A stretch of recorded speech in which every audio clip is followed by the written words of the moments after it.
get my shoes and out the door. 5, I'm alive. 6, 7, 8, feeling great. Hello and welcome back to Beyond Your Wildest Genes podcast. My name is Dr. Noah DeCoyer and I am your co-host. Today our guest is my friends, Dr. Stephen Geanopulos and Ben Velazquez. There's clearly a multitude of topics that we could discuss today with these two individuals because they're both so brilliant. But we're going to keep it to essentially a topic on the brain and our brains in rehabilitation, in aging, healthy brains, concussed brains, and anything that surrounds brain health. So how are you guys doing today? Very good, Doc. Thanks for having me on. We're doing great, Dr. Noah. Thanks for having us both on. Great. So I'm going to do a miniaturized version of your bios because they're so extensive and then we'll dive right in. Dr. Stephen Geanopulos, affectionately known as Dr. G, is a speaker, writer, and leader in the world of functional neurology and functional medicine and is quickly becoming one of America's leading experts in lifelong optimized living. His experience and clinical approach has proven that diminished health and vitality can be reclaimed by just about any proactive person at any age. His three main areas of focus are brain health, metabolic health, structural and functional integrity and optimization. Ben Velazquez is an award-winning, nationally recognized and sought-after strength and conditioning coach, personal trainer, and physical fitness advisor to professional athletes and corporate executives. Ben has consistently demonstrated abilities in assisting clients to improve their peak performance and achieve desired results, applying strong assessment, analytical, motivational, interpersonal skills. He possesses a sixth intuitive sense in evaluating individual ability, then determining suitable corrective action for an overall improvement. He has delivered over 200 seminars to over 1,000 sports professionals.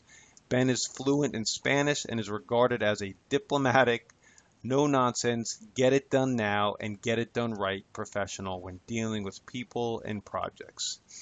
He is recognized for work ethic, motivation, and a commitment to sports excellence. So guys, let's dive right in, waste no time. When we talk about some buzzwords here like concussion, Parkinson's, Alzheimer's, CTE, brain fog, neurodegenerative diseases, etc., super hot topics, each one.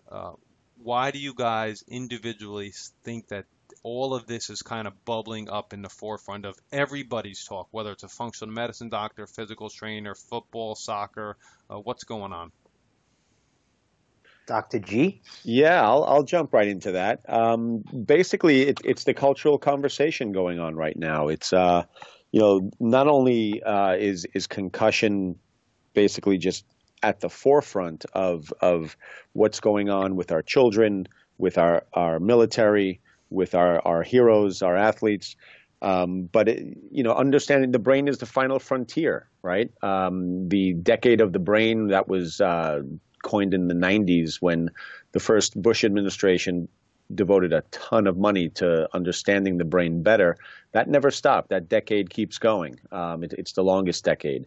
And the amount of money put into understanding the brain is astronomical. In 1996, if you took everything we ever knew about the brain from the beginning of mankind till 1996, you could fit it into a pretty big 6-ring, loose leaf binder. And now you would need semi-trucks, multiple hundreds of semi-trucks with the paperwork that would be the equivalent of the knowledge we have now about the brain.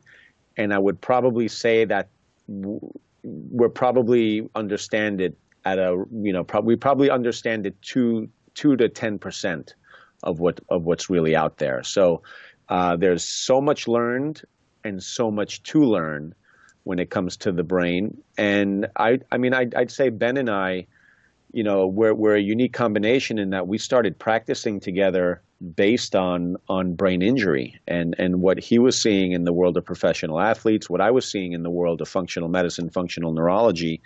And we kind of put our heads together on developing a brain-based program that would address people who are dealing with injury, or dealing with high performance, or dealing with degenerative health concerns. Because the brain is the brain. If you understand how it works as it relates to the rest of the body, then you're at an advantage of helping someone thrive, pretty much. Ben, you got anything to add to that? Yeah, no, I mean, I think you hit it right on the head. I mean, I think obviously there's a lot more media attention placed on the brain now, and I think that stems from the concussion discussion and everything that's out there in the news in the last 5 years. But also, I think there's a big movement to biohack or to brain hack and to, kind of optimize what function we get as we age from the brain. And this is coming from some of the most influential people in industry, in medicine, et cetera, et cetera. And that starts a conversation that leads to a lot of very good discussion as well. So I think those two combinations have kind of brought the brain to the forefront in the conversation. No. Yeah, I'd say I'd add to that, Ben, that the main I think people are just coming around to the idea that my profession, the chiropractic profession, has been talking about for 120 years, and that is that the brain or the central nervous system controls everything, and we're finally culturally getting to the understanding that if you can make the brain healthy, or if you can optimize the brain, or if you can remove interference with the brain, then everything functions better. Your digestion functions better. Your liver functions better. Your immune system functions better.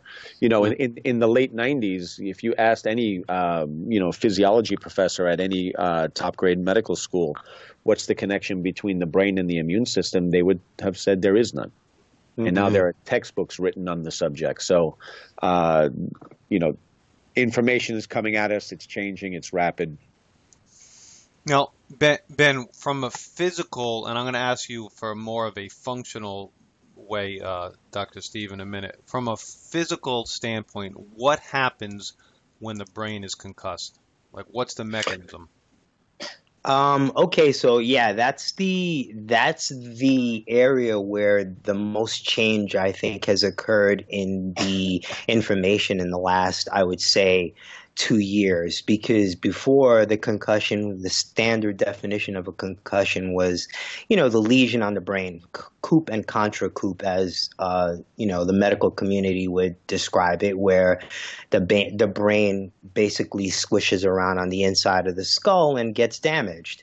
But now the definition is so much more broad in terms of the subconcussive trauma, as well as a major event, and what the symptoms are, and what the short and long-term ramifications are.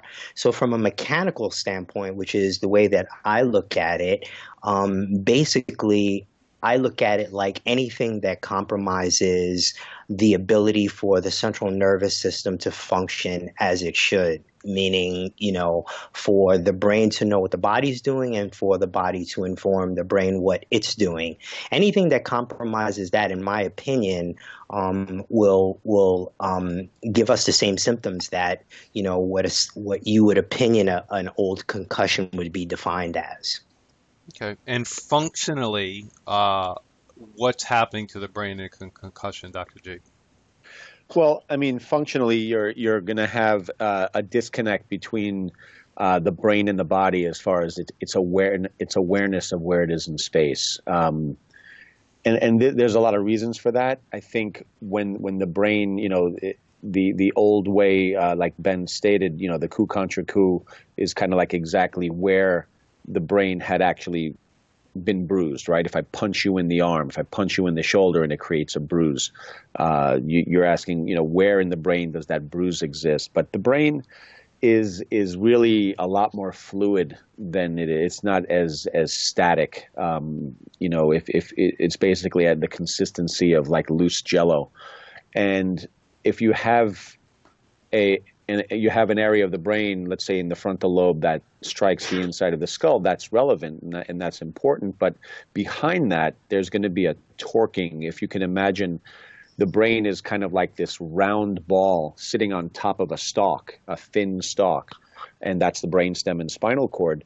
So all concussions are going to have this kind of rotational component to it, and that rotation is going to impact everything from the brainstem all the way up to the area of the frontal lobe that struck the inside of the inside of the skull. So you have central lesions, or you have central dysfunction, you have peripheral dysfunction, you have a dysfunction at the frontal lobe, you have a dysfunction in the brainstem, you have a dysfunction where in areas that are just not even close to where the injury occurred.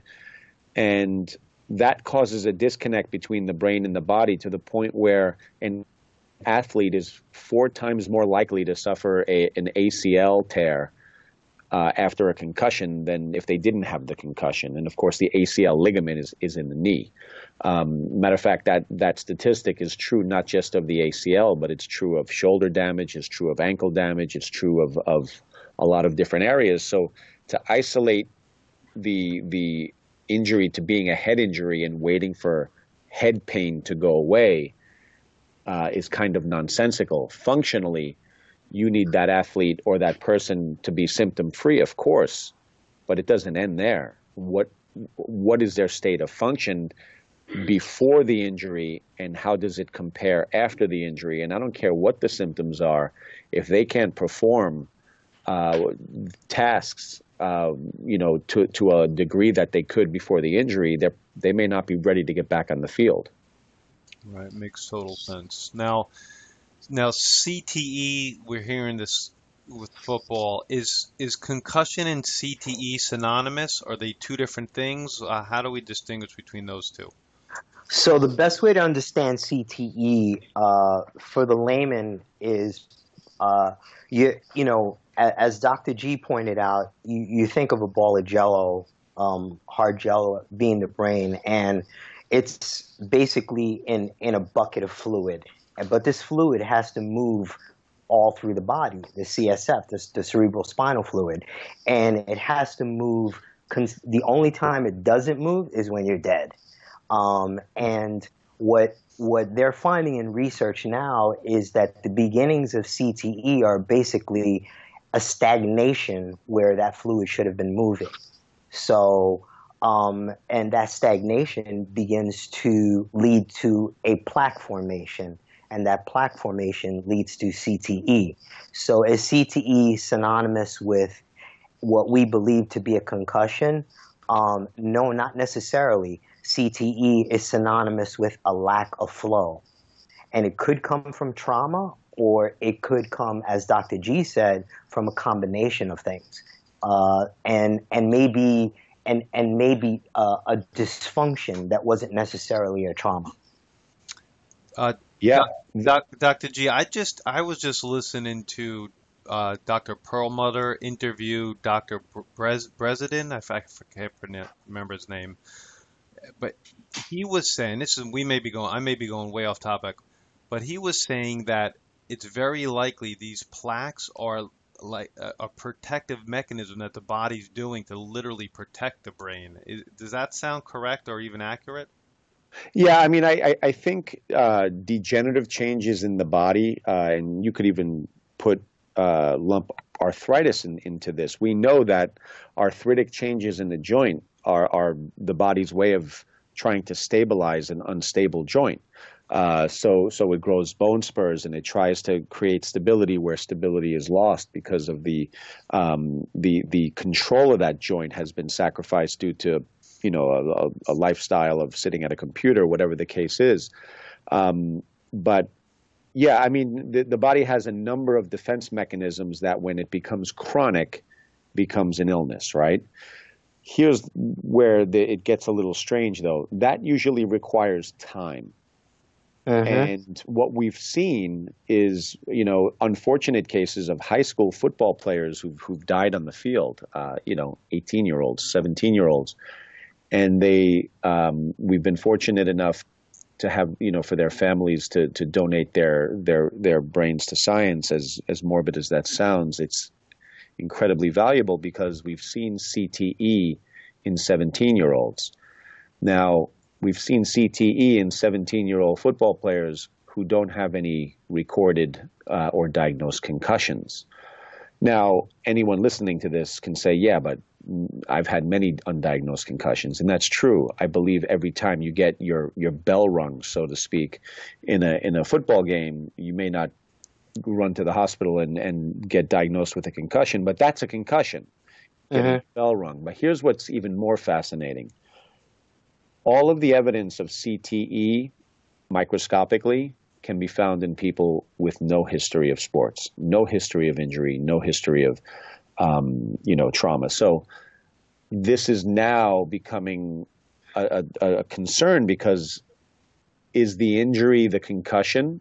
Is the injury toxicity? Is the injury inflammation? Is the injury something else? Or a combination. Or a combination. And it's this topic is getting really exciting now, because there are people using that information to basically say, well, if people who've never been, concussed are getting CTE, so to speak, microscopically, well, then it must not be the concussion causing it, and therefore I'm going to let my kid play football.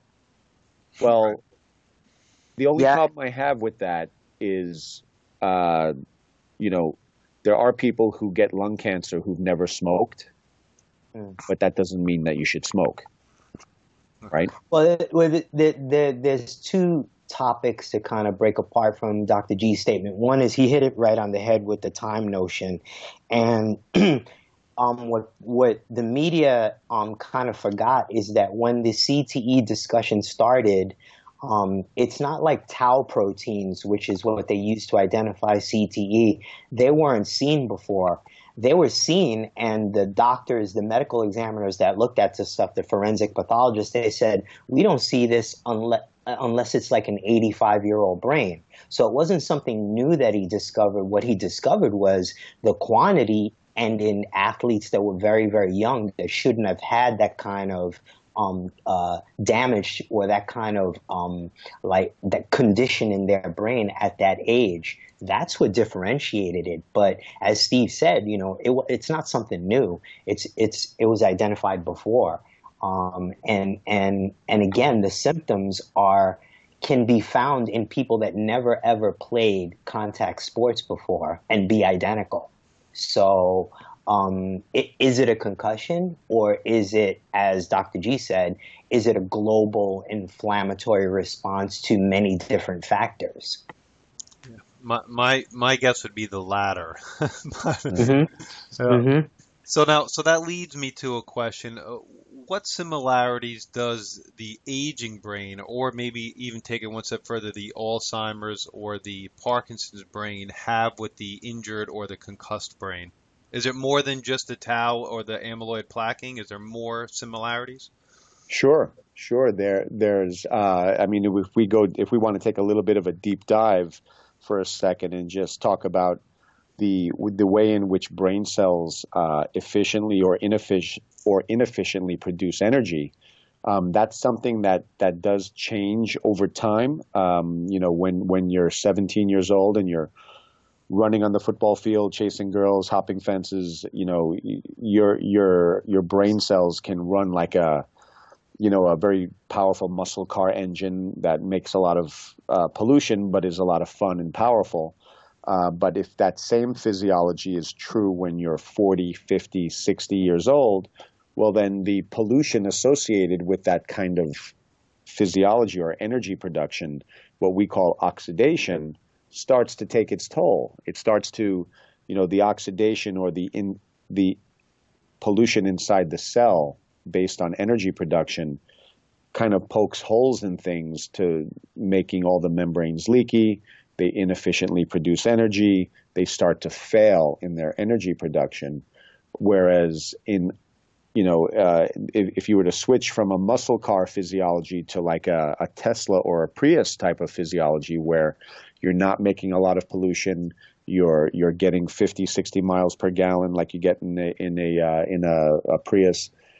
That is more favorable physiology to an aging brain. And our diet and how we use food will determine if we're functioning like a polluting muscle car or if we're functioning like an efficient Prius. When you're a young athlete on the track and doing stuff in the field, you want to be a muscle car. But as you get older, if you keep on feeding your body that kind of muscle car fuel, the pollution will take its toll, and you will age more rapidly than you probably should. And you can't leave the Prius in the garage either. You have to take the Prius out on the highway. All right, so that perfectly leads me into my next question, because this is essentially an overview, and I hope everybody understands it. That's why at the end it's very important to take these guys' information, because this topic is super super extensive. But Ben, your first basic ideas, and we can only do basic, but basic ideas on rehabilitation for the brain. Basic ideas for rehabilitation. See, so my specialty is the mechanical component, and that's why I've teamed up with Dr. G, because I believe that, we deal with high-level athletes and concussions, those type of brain injuries. And for me and for Dr. G, every concussion has a mechanical component, every concussion has a neurological component or vestibular component, and every concussion has a biochemical component. So Dr. G covers the last two, and I look at the mechanical component, and I look at how can exercise help to rehabilitate an athlete that's had major events or multiple subconcussive events and is either asymptomatic or symptomatic, and how can exercise help a group of athletes to mitigate the risk factor that are going to play contact sport no matter what. And I look at it, first of all, you have to look at it globally. So you have to respect the fact that the concussion or the injury doesn't happen from the shoulders up. So it's not a neck up injury. As Dr. G said, you have a 4 times more likelihood of getting an ACL tear if you've had major concussion or multiple repetitive concussive trauma than if you didn't. And the reason for that is because, again, the body works globally. So I look at it like, okay, an athlete comes in and wants to rehab. I want them to be more efficient at carrying oxygen, so the cells get better energy. And then I want them to progress to the point where they're increasing what I call their neurological capacity. So their ability to do more complicated movement that eventually will put them onto the field. Finally, their ability to dissipate force under G-forces. So my exercise selection has to be in a way where it's really challenging so that they're field ready. And if I go through a natural progression, it's going to be an exercise progression where it builds up their ability to go from what we call simple or dumb exercises to smarter exercises or more complex exercises that challenge the central nervous system. And that's kind of the overview, as you said. Beautifully said. Steve? Yeah, I got to jump in there because Ben just hit on so many important points that I don't want to gloss over. First of all, one thing that whenever Ben and I speak across the country quite a bit, and we work in tandem because we work so well together with our patients in providing this kind of triumvirate of care that Ben often says he thinks the biochemical and the nutritional and immune component that I provide is the most important first thing that has to get done. And I say the structural, functional, movement-based activities that Ben does is the most important first thing that's got to get done. So I think what he does is the most important. He thinks what I do is the most important. And so I'm just going to kind of say with Ben, he uses very advanced techniques of very precise, very precise movements that allow the body and the brain to communicate position, also known as proprioception, but in a way that respects the not just the muscles and the ligaments and the tendons, but also the fascia. That continuous covering over our muscles and ligaments and tendons that pretty much go from the top of your scalp down to your big toe, with an amazing speed of communication that exceeds any speed that's experienced by nerve and brain tissue. So, Ben does. He's been trained in a technique called LDOA, which is an acronym that means something in French that I could never pronounce. But the LDOA technique is something that allows, and it's a series of postures that really just, and Ben could certainly explain it better than I can, but he's worked with the innovator of this technique, an orthopedic surgeon from France named Guy Voyer. No one in the U.S. has worked with Guy Voyer closer and longer than Ben has, at least for the last 15 or 20 years.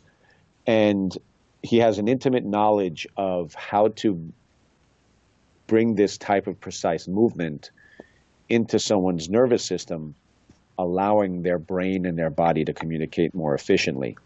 And my job is to make sure that the patient doesn't exceed their metabolic rate, right? That they don't place a demand on their nervous system that their nervous system can't handle, based on the ability to deliver oxygen or burn fuel.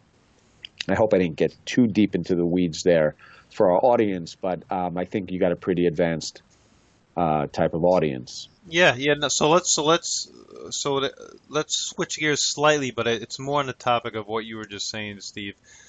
Both of you guys work together. You guys work together beautifully, and collectively, you both chose to become manufacturers of an exogenous ketone product through your company, Cyrene Labs.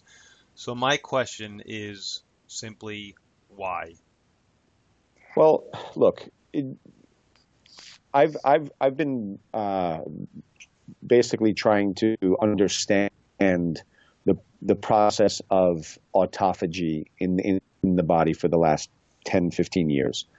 And the reason why autophagy is so important is because autophagy means stimulating cells in the body that are ready to die to just go ahead and die already. Okay, it's autophagy means to eat oneself.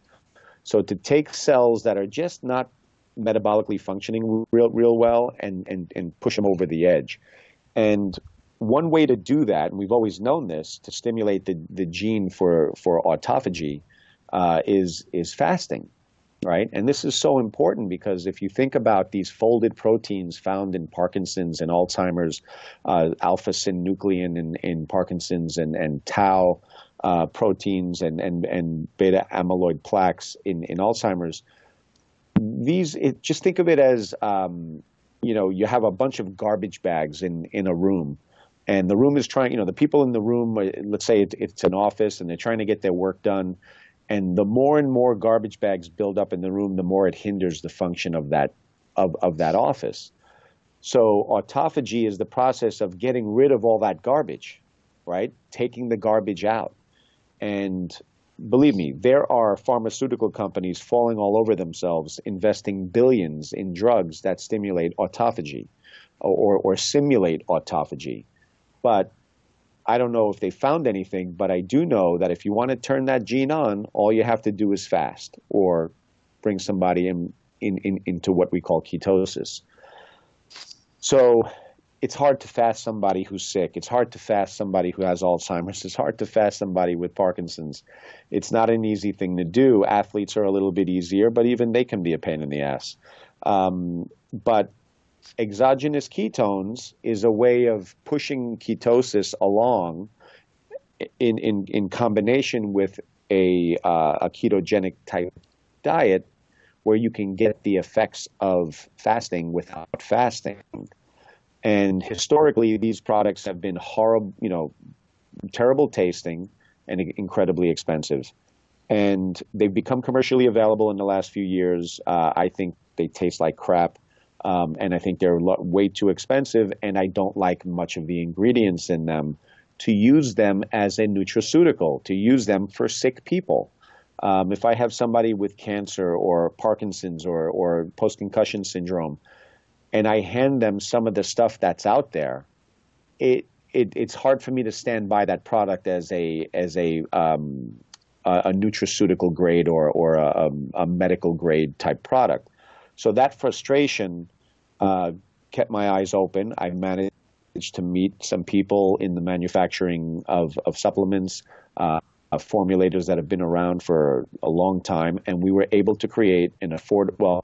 Well, again, this is not the most affordable thing. If you get the patented version of the active ingredient, it's not cheap, but it at least can taste great and it can be nutraceutical grade. I like to think that our formulation, is designed with my patients in mind, my athletes in mind, my sick patients in mind, Parkinson's, Alzheimer's, cancer, what have you, and the ones who want to achieve performance. So I thought there was a hole in the market. Everything out there was being marketed like Gatorade, like a weight loss or performance-based supplement, as opposed to a medical food, which is what I think it needed to be. So that's the long story as to why we created it. So Serene Labs produces a product called KetoFX. And we have a doctor's grade formula that has some cofactors in there that help with brain activity. And we also have what I call an attain and sustain formula, which is more in line with what's out there on the market. But again, without the crap and far better tasting than anything else that's out there. Anything to add, Ben, on that?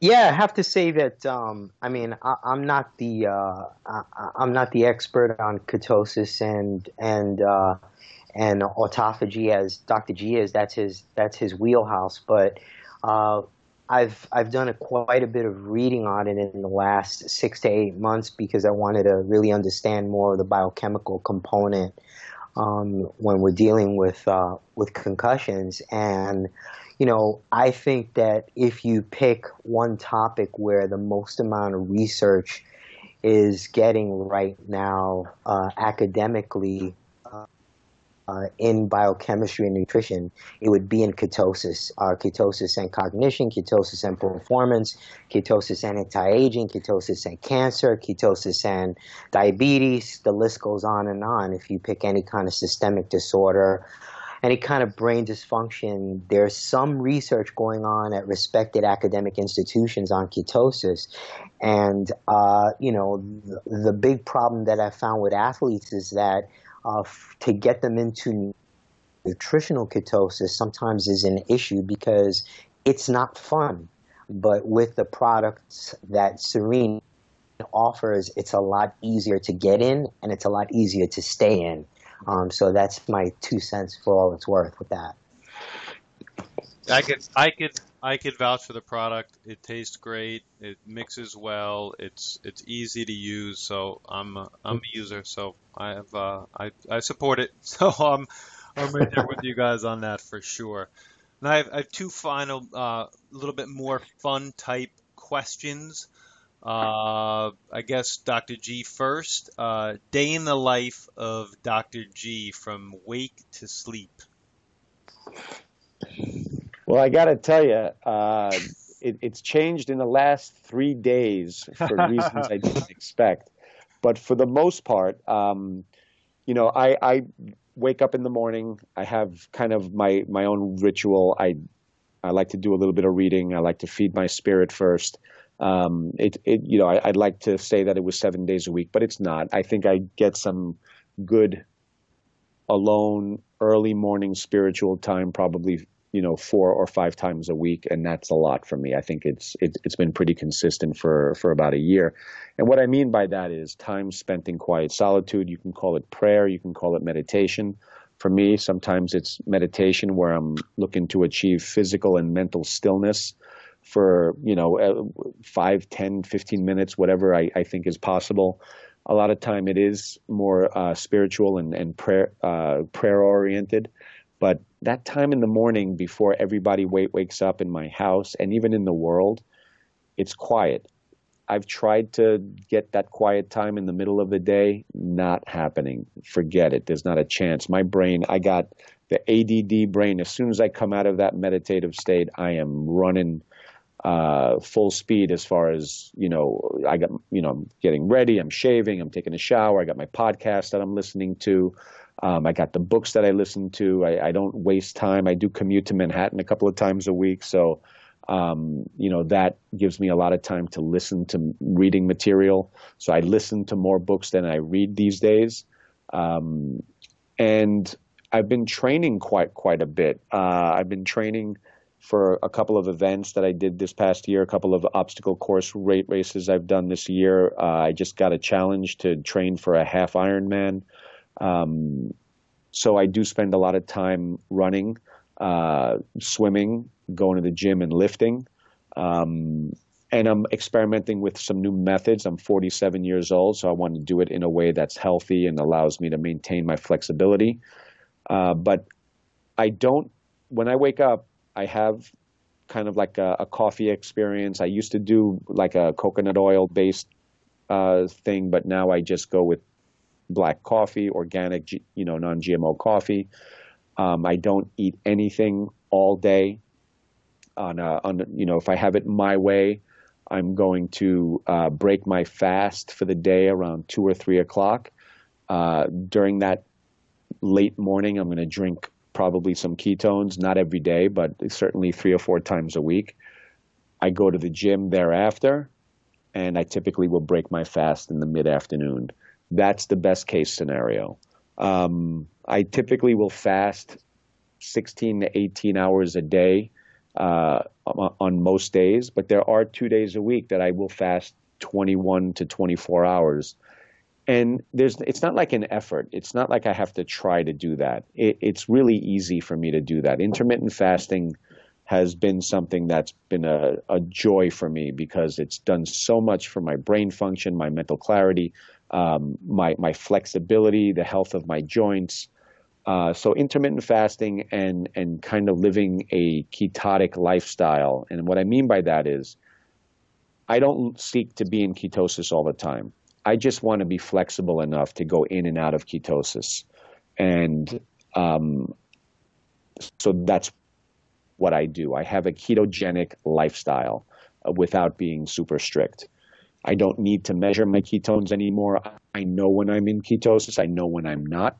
And I know how easy it is to get in and out of ketosis. Winter months are coming, so I'm going to be doing some more extended fasting because I like it. I've done 5-day fast, 3-day fast, and it's joyful. I really enjoy the process. Whereas prior to doing this in the last 12 months, I probably didn't fast more than 4 hours for as long as I could remember. So doing this has transformed my body. I believe it's transformed my brain. But what I meant in the beginning of this part was when I said in the last 3 days things have changed. I got a couple of teenagers. They're athletes, but they're also driving me a little nuts and kind of, when you have little kids, it's kind of easy, but when they become teenagers, you don't know what to expect. You don't know what kind of phone calls you're going to get, and it throws off your schedule. So they're putting a little bit of a cramp in my style. I understand totally, my friend. Ben, how about you from waking to nighttime? So like Dr. G, I've gone through a little bit of an evolution. My wife and I have a 5-month-old boy, so I would say that the last 5 months have been every day is different. And now it's gotten where he's sleep trained recently in the last, I would say, 3 weeks. So we're getting on a really good schedule. And so I'm up with him usually if my wife's working, I'm up with him, and I wake him between 7:30 and 8. And then I have some kind of alone time with him, which is always fun because he wakes up really happy, and it's like, there's no better way to start the day. And then I'm a big coffee guy, like Dr. G is, but it's more of a religious practice. I mean, it's like organic coffee with there's a certain way to brew it, and I do mix in the coconut oil, and I have a couple of secret ingredients that I can't tell your audience because it's their secret ingredients. So, so there's the coffee ritual. I don't do intermittent fasting. I do more time restricted eating. I try not to eat my first meal till about 10:30, 11. And my last meal is usually like around 8 o'clock with my wife. So I try to stay within a 10-hour block, and I found that I can get leaner and have more energy throughout the day. Usually it's 2 or 3 meals, and recently I kind of committed, and in the last 3 weeks, and I have gotten into ketosis, and I have to concur with Dr. G that my mental clarity is the biggest difference I see. There's no question about it that I can get a lot more done, and I'm more productive. I do use the serene ketones. I don't use them every day, but pretty much every other day. And then my diet's really, really, really low carb, obviously, and a little moderate protein and higher fat. I also started doing more Olympic lifts, so I do those 3 times a week, and I actually work with a coach who writes my programs. And then I'm going to incorporate boxing as well, 2 to 3 days a week now that my schedule is a little bit more steady. But the reason I got into Olympic lifts again is because I want to progress at them. I feel like when I do them correctly, I'm more athletic, and it's, in my opinion, the best way to teach your body how to deal with gravity at a high speed if they're done correctly. So I feel more like an athlete. And my day is pretty much 50 to 60%, amateur and pro athletes, and the other 30% is what I call the corporate athlete. And out of that, it's mostly rehab, and in the last 18 months, it's mostly been head injuries. And I tell you, doing 2 or 3 appointments like that is the equivalent of playing chess, because it's a constant diagnostic puzzle, and you have to really be on top of your game. And then I like to do a little bit of meditation at night when I get in bed quietly, and little by little, I'm getting on more of a steady schedule and spend as much quality time with my family as I can. That gives me the most pleasure. So that's probably a day in the life. Probably not as exciting as your audience would like to hear, but my entire life prior to this has been a bachelor's life, so I'm good. Sounds kind of like my life too. How can our audience get in touch, or what is the best way or best venues for our audience to get in touch with you both?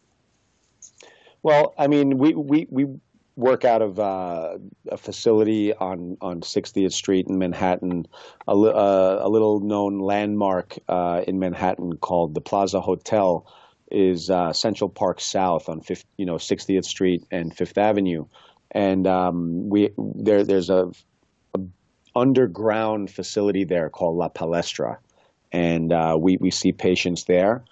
We see our athletes there. We also have a office space on 88th Street and Park Avenue. Both Ben and I have our own respective websites, benvelazquez.com and I'm drstephen.g.com. But also if you want to know more about Serene, there's serenelabs.com.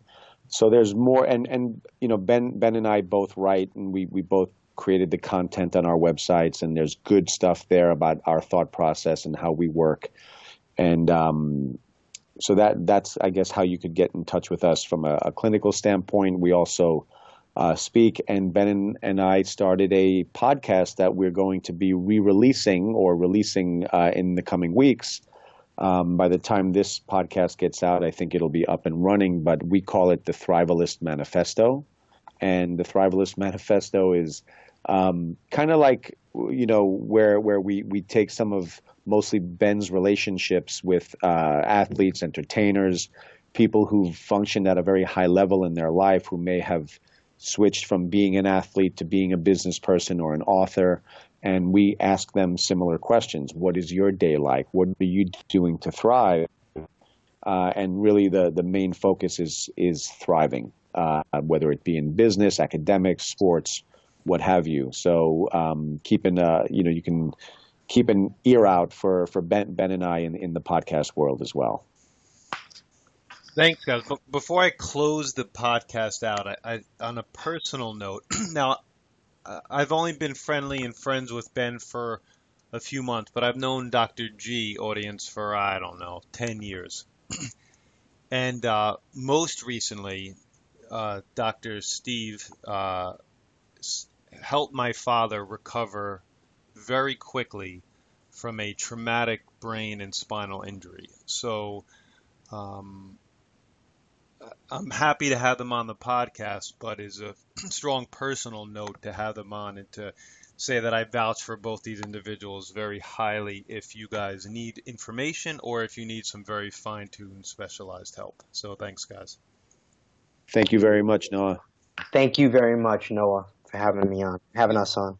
My name is Dr. Noah DeCoyer, your co-host, and you are listening to the Beyond Your Wildest Genes podcast. If you like what you've heard today, please share this with your friends and family and encourage them to subscribe on iTunes. Thank you, and as my oldest son Hayden says, be awesome and never unawesome.